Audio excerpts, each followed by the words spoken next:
Hello అండి, welcome back to my channel. ఈరోజు recipe palak rice. ఎంతో సింపుల్ అండ్ టేస్టీగా పాలకూరతో ఇలా రైస్ చేసుకొని తింటే చాలా బాగుంటుంది. మార్నింగ్ పిల్లల లంచ్ బాక్స్లోకి ఎలాంటి అడావిడి లేకుండా త్వరగా చేయొచ్చు.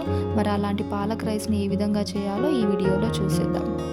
ముందుగా నేను 2 కట్టల వరకు అయితే పాలకూరను తీసుకున్నాను. ఇలా 2-3 సార్లు వాష్ చేసుకొని పక్కన పెట్టుకున్నాను.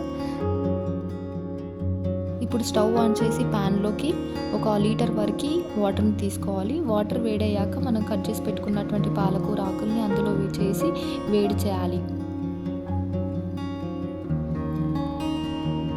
ఇలా పాలకూర చాలా బాగా ఉడుకుతుంది కదా. ఇప్పుడు కలర్ అనేది కొంచెం చేంజ్ అయితే సరిపోతుందండి. మరీ పేస్ట్ లాగా రావాల్సిన అవసరం ఏమీ లేదు.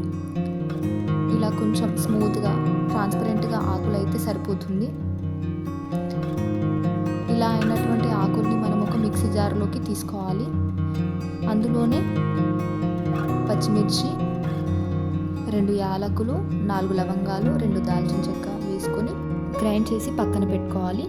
మరొక ప్యాన్లో 2 టేబుల్ స్పూన్స్ వరకు ఆయిల్ వేసుకొని అందులో ఆయిల్ వేడయ్యాక జీలకర్ర, ఆవాలు, ఒక పెద్ద సైజ్ ఉల్లిగడ్డను వేసుకొని ఫ్రై చేసుకోవాలి. ఇప్పుడు అందులోనే మనం సన్నగా కట్ చేసి పెట్టుకున్నటువంటి వెల్లుల్లి రెబ్బల్ని కూడా వేసుకోవాలి. ఇలా వేసుకోవడం వల్ల టేస్ట్ అనేది చాలా బాగుంటుంది. ఇలా వేసుకొని బాగా ఫ్రై చేసుకోవాలి. ఇలా ఆనియన్స్ ఫ్రై అయ్యాక అందులోకి మనం పేస్ట్ చేసి పెట్టుకున్నాం కదా, ఆ పేస్ట్ని కూడా యాడ్ చేసుకోవాలి. ఇలా యాడ్ చేసుకొని బాగా ఫ్రై చేసుకోవాలి. ఏదైనా పచ్చివాసన ఇంకేమైనా రిమైనింగ్ ఉంటే కూడా ఆయిల్లో బాగా మగ్గి పచ్చివాసన అనేది పోతుంది.